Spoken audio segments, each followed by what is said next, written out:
সমগ্ৰ বিশ্বতে red cross হৈছে এক বহুলভাৱে স্বীকৃতিপ্ৰাপ্ত প্ৰতীক কিন্তু ইয়াৰ প্ৰকৃত অৰ্থটোনো কি ছুইজাৰলেণ্ডৰ ব্যৱসায়ী হেনৰি ডুনান্টৰ দ্বাৰা অনুপ্ৰাণিত হৈ 1863 চনত আন্তৰ্জাতিক ৰেড ক্ৰছ আৰু ৰেড ক্ৰিচেণ্ট আন্দোলনৰ আৰম্ভ হৈছিল 1859 চনত ইটালীৰ সলফেৰিনো যুদ্ধত দুয়োপক্ষৰ হাজাৰ হাজাৰ লোক কষ্টত পীড়িত হোৱা দেখি তেওঁ অতিশয় বিচলিত হৈ পৰিছিল তেওঁ 40,000 মৃত আৰু আহত লোকসকলক দেখিছিল যিসকলৰ ভিতৰত অনেকক যত্ন কৰিব নোৱাৰি মৃত্যু হাতত এৰি দিয়া হৈছিল হেনৰিয়ে আহতসকলৰ যত্ন লোৱাত সহায় কৰিবলৈ গাঁৱৰ মানুহৰ এটা দল সংগঠিত কৰিছিল তেওঁ নিশ্চিত কৰিছিল যে আহতসকলে যেন খাদ্য পানী আৰু প্ৰাথমিক চিকিৎসা সেৱা লাভ কৰে কেইবা বছৰৰ পাছত হেনৰিয়ে যুদ্ধৰ সময়ত যাতে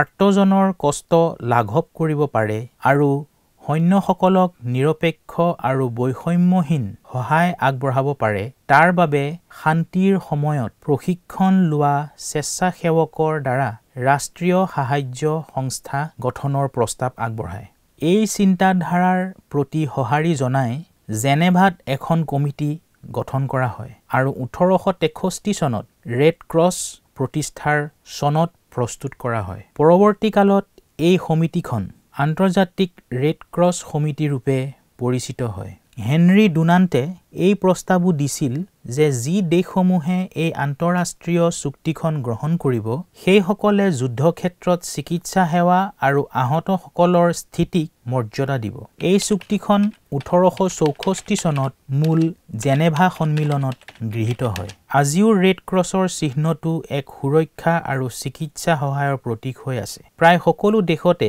এই সংস্থাই অবিৰতভাৱে জীৱন সুৰক্ষাৰ কাম অব্যাহত ৰাখিছে নমস্কাৰ আহাভৰা আইডৰ আন এটা খণ্ডলৈ আপোনালোকক স্বাগতম মই জুৰি আৰু মোৰ লগত আছে এয়া নিকিতাবা আমি দুয়োৱে আজিৰ অনুষ্ঠান আপোনালোকলৈ আগবঢ়াই লৈ যাম যোৱা কেইসপ্তাহমান ধৰি আমি ৰাহাব বেশ্যাৰ কাহিনী অধ্যয়ন কৰি আহিছো জিৰিহু নগৰক বেৰি থকা দেৱালৰ ওপৰত ৰাহাবৰ এটা অতিথিশালা আছিল তাই আৰু নগৰখনত বাস কৰা সকলো কনানিয়াই লোকে ধুমুহাৰ দেৱতা তেচুব উৰ্বৰতাৰ দেৱতা বালহামুম সাগৰ আৰু নদীৰ দেৱতা ইয়ামকে ধৰি বহুতো দেৱী দেৱতাৰ উপাসনা কৰিছিল সেই সময়ত ইব্ৰীসকলে প্ৰতিজ্ঞাৰ দেশ কনান অধিকাৰ কৰাৰ বাবে আগবাঢ়ি আহিছিল তেওঁলোকে সেই দেশ অনুসন্ধান কৰিবলৈ জিৰিহুলৈ দুজন চোৰাংচোৱাক পঠিয়াইছিল বিশেষকৈ ৰাহাবৰ ঘৰলৈ তথ্য সংগ্ৰহ কৰিবলৈ তাই তেওঁলোকক ঘৰৰ ভিতৰলৈকে আনিছিল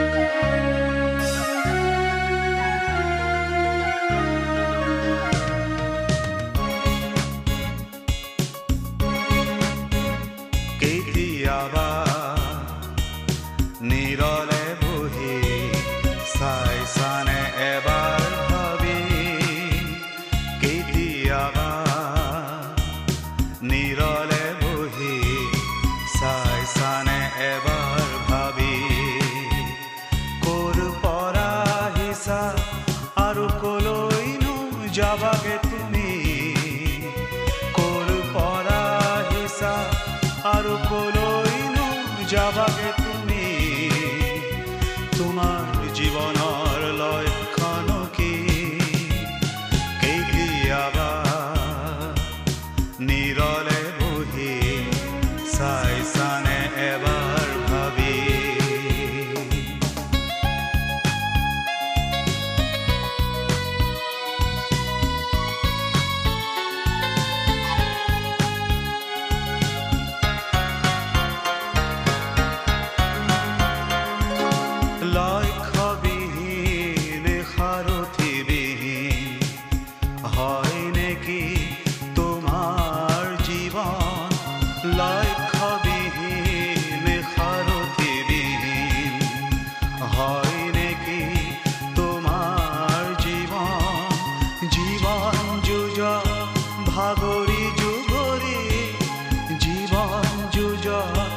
ভাগৰি জুগৰি খাইছানে বাৰু লতি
যাবাগে তুমি কোল পৰা হিসা আৰু কলৈনো যাবাগে তুমি তোমাৰ জীৱনৰ লক্ষণ কি কেতিয়াবা নীৰলে বহি চাইছানে এবাৰ ভাবি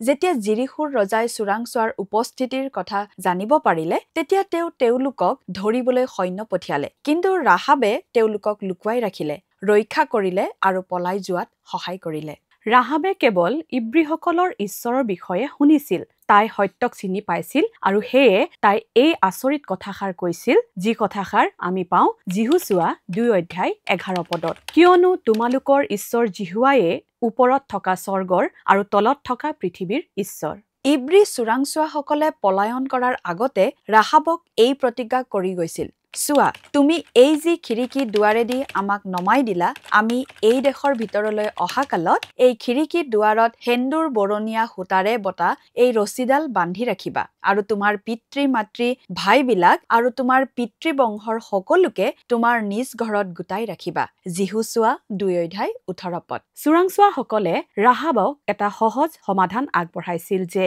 খিৰিকীত এটা সেন্দুৰ বৰণীয়া ৰছী বান্ধি ৰাখিবলৈ সেই সময়ত ৰাহাবে বুজি পোৱা নাছিল যে কেৱল এডাল সেন্দুৰ বৰণীয়া ৰছীয়েই তাইৰ সম্পূৰ্ণ ভৱিষ্যত সলনি কৰিব আৰু যেতিয়া ইজৰাইলীয়া সৈন্য আহিল তেতিয়া ইছৰাইলৰ ঈশ্বৰৰ প্ৰতি থকা তাইৰ বিশ্বাস তাইৰ ভৰসা আৰু তাইৰ আজ্ঞা পালনৰ কাৰণে তাই ৰক্ষা পালে ৰাহাবে কি কৰিলে মানুহবোৰক বিদায় দিলে তেওঁলোক গুচি গল আৰু তাই খিৰিকীত সেন্দুৰ বৰণীয়া ৰছীডাল বান্ধিলে তাৰ পিছত তাই বিশ্বাসেৰে অপেক্ষা কৰি থাকিল জুৰি মোক কিন্তু ৰাহাবৰ এই কাহিনীটোৱে যাত্ৰা পুস্তক 12 অধ্যায়ৰ কাহিনীটো মনত পেলাই দিছে সেই যে তাত মিছৰ দেশৰ দশম মহামাৰীৰ পিছত ইছৰাইলীয়সকলে সেই দেশ এৰি বাহিৰ হৈ যোৱাৰ কথা লিখা আছে হয় দশম মহামাৰীৰ কথা মোৰ মনত আছে হেয়া প্ৰথমে জন্মা পুত্ৰ সন্তানৰ মৃত্যু একেবাৰে সঠিক এতিয়া মনত পেলোৱা মিছৰীয়া আৰু ইছৰাইলী উভয়ৰে প্ৰথম জন্মগ্ৰহণ কৰা সকলৰ ওপৰত হোৱা ঈশ্বৰৰ বিচাৰ কিন্তু ইয়াত এটা সমাধান আছিল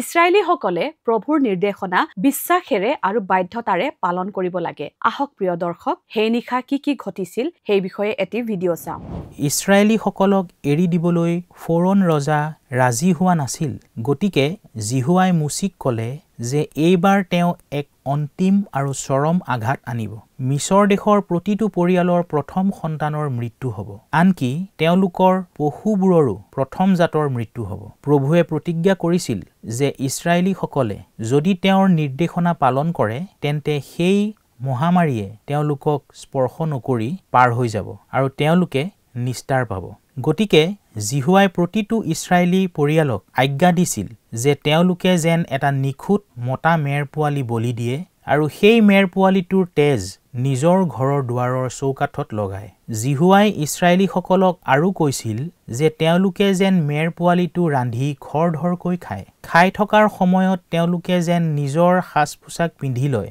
আৰু ঘৰ এৰি ওলাই যাবলৈ সাজু হৈ থাকে জিহুৱাই কৈছিল যে যদি ইছৰাইলীসকলে এইবাৰ কাৰ্য কৰে তেন্তে সেই অন্তিম আঘাতৰ পৰা তেওঁলোকৰ প্ৰথম সন্তান সুৰক্ষিত হ'ব প্ৰভুৱে যেনেকৈ সকীয়াই দিছিল সেই নিশা মহামাৰীৰ আগমন হ'ল মিছৰৰ প্ৰত্যেকৰে প্ৰথমে জন্মা সন্তানৰ মৃত্যু হ'ল তাৰ মাজত ফৰোনৰ জ্যেষ্ঠ পুত্ৰৰো মৃত্যু হ'ল কিন্তু যিসকলৰ ঘৰৰ দুৱাৰৰ চৌকাঠত মেৰ পোৱালিৰ তেজ লাগি আছিল সেই ঘৰৰ ওপৰেৰে মহামাৰী পাৰ হৈ গ'ল ইছৰাইলীসকলৰ প্ৰথমজাত সন্তানসকলে ৰক্ষা পালে কাৰণ তেওঁলোকে জিহুৱা ঈশ্বৰৰ আজ্ঞা পালন কৰিছিল ফৰোনে যেতিয়া নিজৰ পুত্ৰৰ এই আঘাতত মৃত্যু হোৱা দেখিলে তেতিয়া তেওঁ মুচি আৰু হাৰুনক সকলো ইছৰাইলীক লৈ মিছৰ দেশ ত্যাগ কৰিবলৈ ক'লে অৱশেষত ইছৰাইলীসকল মুক্ত হ'ল তেওঁলোকে গীত গাই নাচি প্ৰভুক ধন্যবাদ জনালে প্ৰভুৱে যে তেওঁলোকৰ জীৱন ৰক্ষা কৰি মিছৰ দেশৰ পৰা মুক্ত কৰি উলিয়াই আনিলে তাক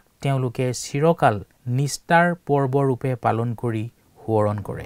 যিহুচোৱা পুস্তকৰ 2য় অধ্যায়ত আমি যেতিয়া ৰাহাবৰ কাহিনী পঢ়ো তেতিয়া আমি এই ঘটনাটো যাত্ৰা পুস্তকৰ পটভূমিৰ পোহৰত বুজিব লাগিব। সেন্দুৰ বৰণীয়া ৰছীয়ে আমাক নিখুঁত নিষ্কলংক মেৰ পোৱালীৰ তেজৰ কথা সোঁৱৰাই দিয়ে। ৰাহাবৰ ঘৰৰ খিৰিকীখনে ইছৰাইলী ঘৰৰ দুৱাৰৰ চৌকাঠৰ কথা মনত পেলাই দিয়ে। যাত্ৰা পুস্তক 12 আৰু যিহুচোৱা পুস্তক 2 অধ্যায় দুয়োটাতে ঈশ্বৰীয় বিচাৰৰ সত্যতা আছিল আৰু দুয়োটা কাহিনীতে ৰঙা চিনৰ অৰ্থটো আছিল ভিতৰত থকা লোকসকলৰ বাবে মুক্তি।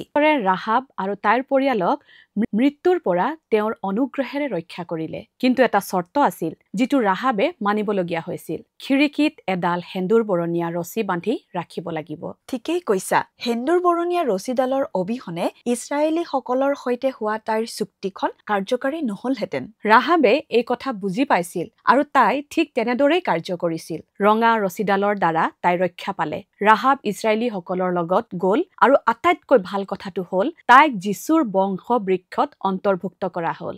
সেন্দুৰ বৰণীয়া ৰছীডাল পৰিত্ৰাণকাৰী যীচুৰ তেজৰ প্ৰতীক। ৰাহাবে যেনেকৈ তাইৰ খিৰিকীত সেন্দুৰ বৰণীয়া ৰছীডাল বান্ধিছিল তেনেকৈয়ে যীচুৰ তেজ হৈছে আমি অনন্তকলীয়া বিনাশৰ পৰা পৰিত্ৰাণ পোৱাৰ উৎস।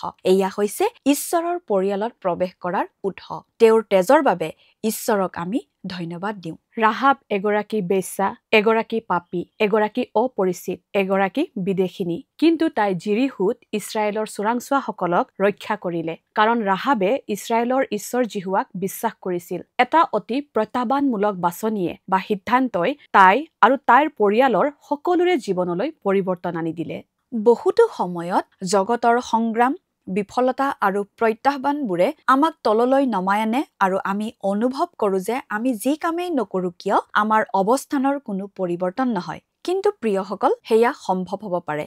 জুয়ে পুৰা এক বিশাল অৰণ্যত থকা এটা সৰু পক্ষীৰ কাহিনী শুনো আহক। অৰণ্যৰ সকলো পশু ওলাই আহিছিল আৰু সিহঁতে থিয় হৈ অৰণ্যখন পুৰি যোৱা চাই আছিল। একমাত্ৰ সৰু পক্ষীটোৰ বাদে সকলো অভিভূত হৈছিল। সিহঁতে অতি শক্তিহীন অনুভৱ কৰিছিল। সৰু পক্ষীটোৱে নিজৰ মনতে ক'লে, এই জুই নুমুৱাবৰ বাবে মই কিবা এটা কৰোঁ। আৰু সেইবাবে সি ওচৰৰ জুৰিলৈ উৰি গ'ল আৰু এটোপাল পানী ল'লে আৰু তাৰ পিছত সেই পানী জুইত দিবলৈ ধৰিলে। বাৰে বাৰে পক্ষীটোৱে যিমান পাৰে বেগেৰে অহা যোৱা কৰি জুৰিৰ পৰা পানী আনি জুইত দি থাকিল। ইতিমধ্যে বাকী সকলোবোৰ ডাঙৰ ডাঙৰ জীৱ-জন্তুবোৰ, যেনেকৈ লম্বা ডাঙৰ শুৰ থকা হাতী যিয়ে বহুত বেছি পানী আনিব পাৰে, সিহঁত অসহায় হৈ তাত থিয় হৈ থাকিল। সিহঁতে সৰু পক্ষীটোক চিঞৰি চিঞৰি ক'লে, তুমি কি কৰিব পাৰিবা বুলি ভাবিছা? তুমিতো একেবাৰে সৰু। এই জুই ইমান বৃহৎ, তোমাৰ ডেউকা দুখন অতি ক্ষুদ্ৰ আৰু তোমাৰ ঠোঁটটো ইমানেই সৰু যে এবাৰত এটোপাল পানীহে আনিব পাৰা। কিন্তু সৰু পক্ষীটোৱে যি কৰিছে তাক কৰি থাকিল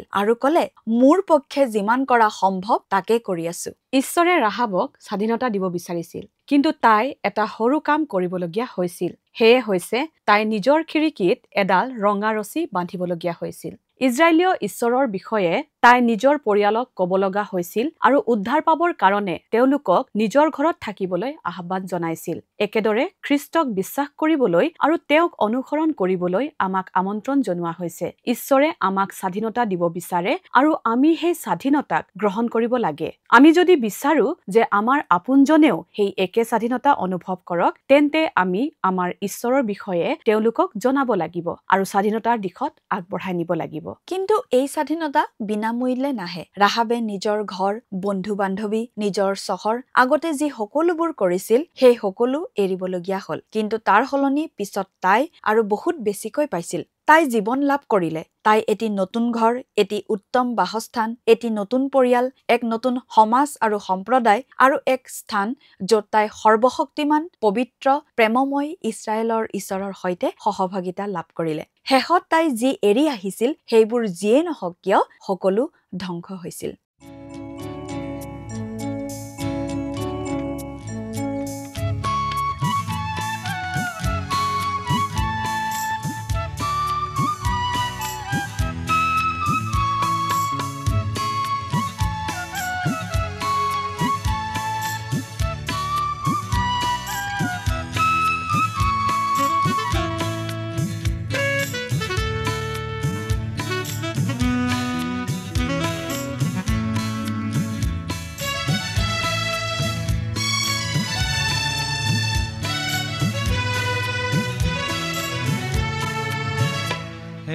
মোৰ যিছু প্ৰিয় প্ৰভু আজীৱন তোমাকে আৰাধো তোমাৰ কাষত হৃদয় সদায় মধুৰতাৰে পূৰ হয় হে মোৰ যিছু প্ৰিয় প্ৰভু আজীৱন তোমাকে আৰাধো তোমাৰ কাষত হৃদয় সদায় মধুৰতাৰে পূৰ হয়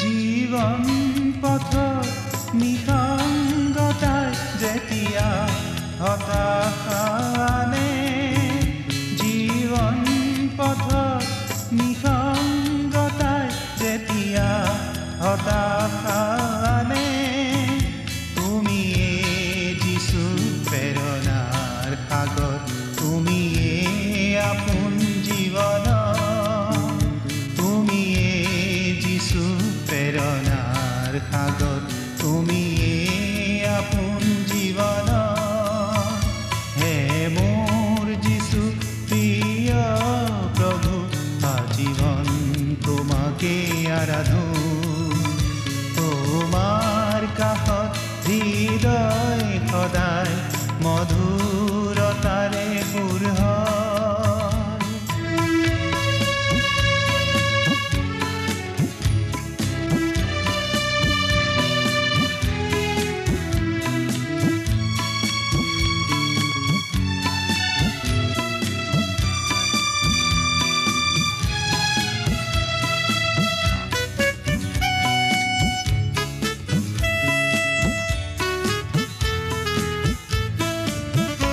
যদিও আছে প্ৰতিটো খোজতে দুখ আমি কিমানে ৰাহাবৰ দৰে হ'ব পাৰো আমাৰ অতীত হয়তো আমাৰ বিলাসিতাপূৰ্ণ জীৱন অথবা হয়তো যি বিষয়বোৰে আমাক সন্তুষ্টি দিব বুলি আমি ভাবিছো সেই সকলো ত্যাগ কৰিবৰ কাৰণে আমাক কোৱা হৈছে সঁচা কথাটো এয়ে যে এইবোৰ এনেও সদায় নাথাকিব কিন্তু ঈশ্বৰে আমাক উপচি পৰাকৈ প্ৰচুৰ জীৱন দিব বিচাৰে তেওঁ আমাক নতুন উত্তম আৰু সন্তোষজনক সকলো দিব বিচাৰে এইখিনিতে আহক এই বিষয়ত এটি সুন্দৰ ভিডিঅ' উপভোগ কৰো যাৰ শিৰোনামা হৈছে জীৱনৰ ৰচী এটি ভ্ৰূণ গৰ্ভত তাৰ মাতৃৰ সৈতে নাভিৰ নাড়ীৰ এডালৰ দ্বাৰাই সংযোগ হৈ থাকে গৰ্ভাৱস্থাৰ পঞ্চম সপ্তাহত এই নাড়ীৰ যোগেদি অক্সিজেন আৰু পুষ্টিকৰ উপাদান মাতৃৰ তেজৰ পৰা পোনপটীয়াকৈ ভ্ৰূণৰ তেজলৈ যায় দুটা ধমনীয়ে ভ্ৰূণৰ সঞ্চালনৰ পৰা বৰ্জিত পদাৰ্থবোৰ আঁতৰাই পেলায় মাকৰ শৰীৰৰ পৰা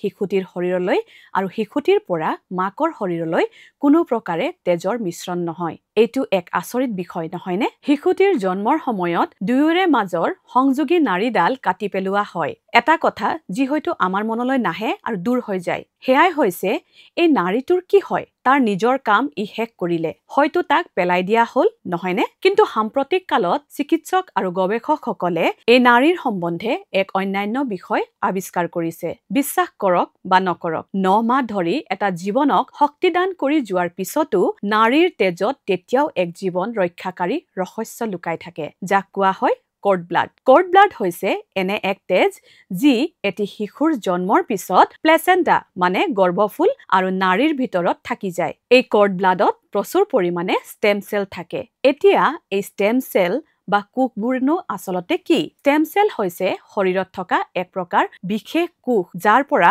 অন্যান্য বিভিন্ন ধৰণৰ কোষৰ সৃষ্টি হ'ব পাৰে তেজ উৎপাদক ষ্টেম সেল বা কোষবোৰ কৰ্ড ব্লাডত পোৱা যায় যেতিয়া কোনো ব্যক্তিৰ জীৱন ৰক্ষাকাৰী চিকিৎসকৰ প্ৰয়োজন হয় তেওঁক এই কৰ্ড ব্লাড দান কৰা হয় তেতিয়া সেইবোৰ ৰোগীৰ শৰীৰত যি ধৰণৰ প্ৰয়োজন তেনে প্ৰকাৰৰ ৰক্তকণিকালৈ পৰিণত হ'ব পাৰে এয়া হ'ব পাৰে ৰঙা ৰক্তকণিকা শ্বেত ৰক্তকণিকা বা প্লেটলেট বিভিন্ন ধৰণৰ কৰ্কট ৰোগ প্ৰতিৰোধ ক্ষমতাৰ অভাৱ আৰু জিনগত ব্যাধি আদিৰ চিকিৎসাৰ কাৰণে কৰ্ড ব্লাড ব্যৱহাৰ কৰা হয় জীৱন ৰক্ষাকাৰী কোড ব্লাড যেনেকুৱা ৰাহাবক ৰক্ষা কৰা সেন্দুৰ বৰণীয়া ৰছীডালো তেনেকুৱা নহয়নে? ঠিকেই, ক্ৰুচৰ ওপৰত যীশুৰ যি বলিদানৰ কাৰ্য তাত আমি বিশ্বাস কৰাৰ বাবে আমাৰ আত্মাক মেৰিয়াই ৰাখিবলৈ আমাৰো এডাল অদৃশ্য সেন্দুৰ বৰণীয়া ৰছী আছে। ই আমাক ৰক্ষা কৰে। শাৰীৰিক আৰু আত্মিক মৃত্যু দুয়োটাৰে পাপৰ পৰিণতিৰ পৰা আমাক উদ্ধাৰ কৰে। কাৰণ ঈশ্বৰে যেতিয়া আমাৰ ওপৰত খ্ৰীষ্টৰ সেন্দুৰ বৰণীয়া তেজ দেখা পায়, তেওঁ আমাৰ পাপবোৰলৈ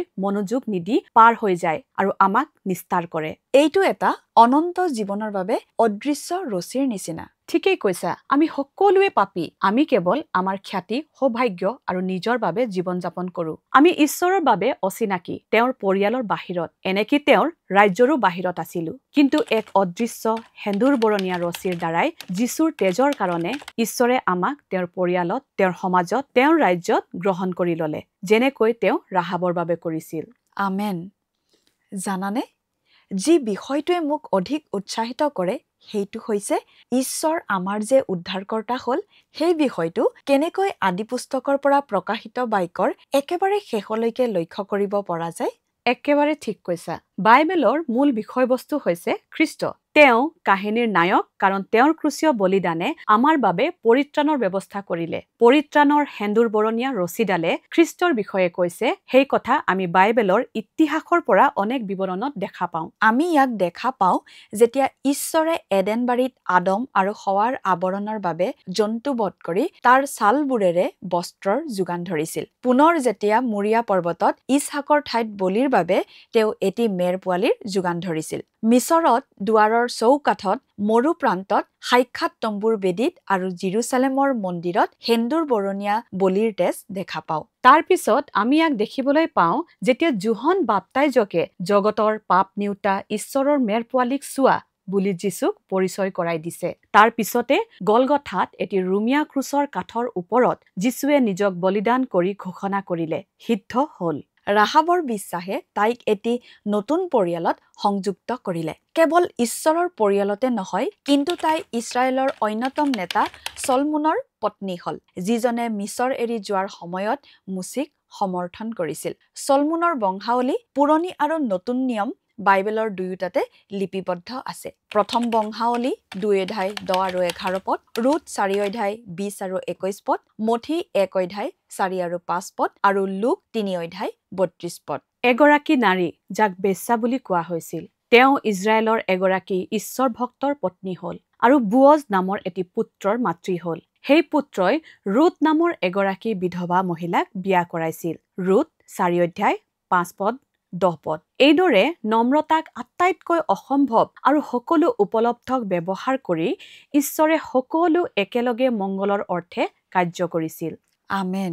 ঈশ্বৰে এগৰাকী বেইছাক উচ্চ স্থানলৈ নিলে আৰু ৰজা দাউদৰ মহান আজু মাতামহী কৰিলে।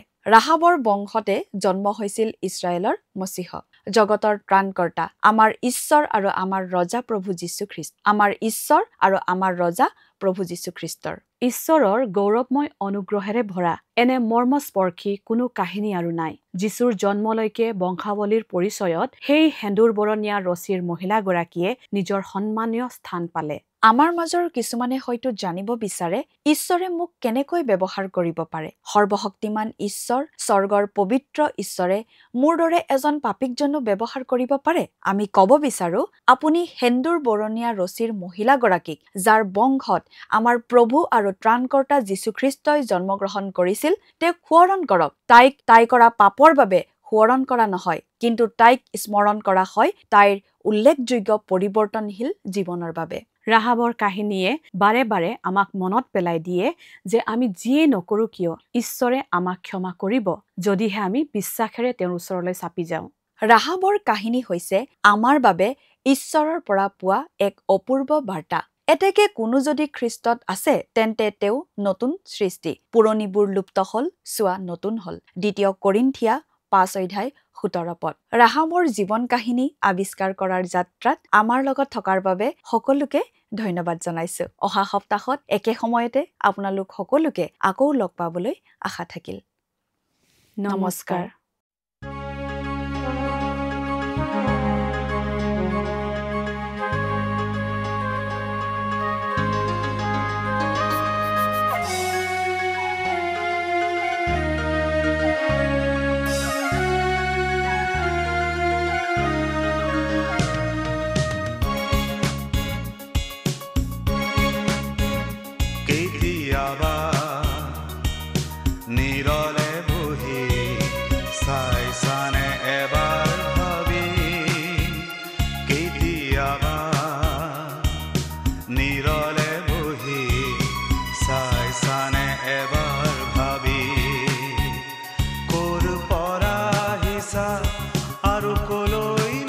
যাবাগে তুমি ক'ৰ পৰা আহিছা আৰু ক'লৈনো যাবাগে তুমি তোমাৰ জীৱনৰ লক্ষ্যণ কি কেতিয়াবা নিৰলে বহি চাইছানে এবাৰ ভাবি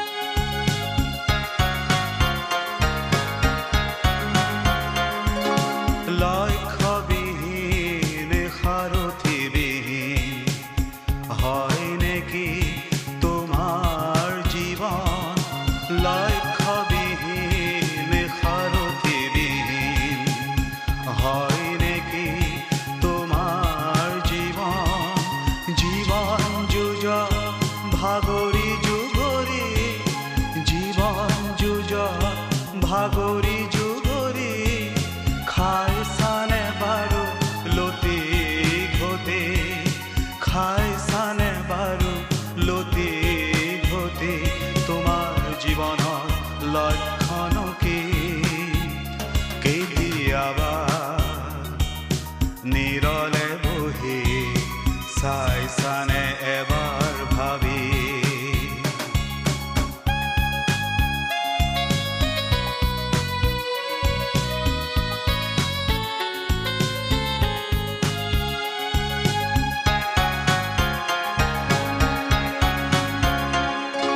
যিচুতেই জীৱনৰ অৰ্থ পাবা জীয়াই প্ৰিয় দৰ্শকবৃন্দ, আশা কৰোঁ আপোনালোকৰ এই অনুষ্ঠানটি চাই ভাল লাগিছে আৰু যদি আপোনালোকে ভাবে যে আপোনালোকৰ প্ৰাৰ্থনাৰ প্ৰয়োজন আছে তেনেহলে স্ক্ৰীনত দিয়া মোবাইল নম্বৰত যোগাযোগ কৰিব পাৰে আৰু যদি আপোনালোকে এই অনুষ্ঠানটিৰ পৰা উপকৃত হৈছে তেন্তে অনুগ্ৰহ কৰি আমাক 0444908125 নম্বৰত মিছড কল দিয়ক। আমি প্ৰতিজন মিছড কল দাতাৰ পৰা এজনকৈ দৰ্শক বন্ধু বা বান্ধৱী বাছি লওঁ আৰু এই দৰ্শক বন্ধু বা বান্ধৱীৰ নাম আমাৰ অনুষ্ঠানত প্ৰকাশ কৰা হ'ব আৰু এটি উপহাৰ প্ৰেৰণ কৰা হ'ব। মই নাম্বাৰটো আকৌ এবাৰ কৈ দিছোঁ 0444908125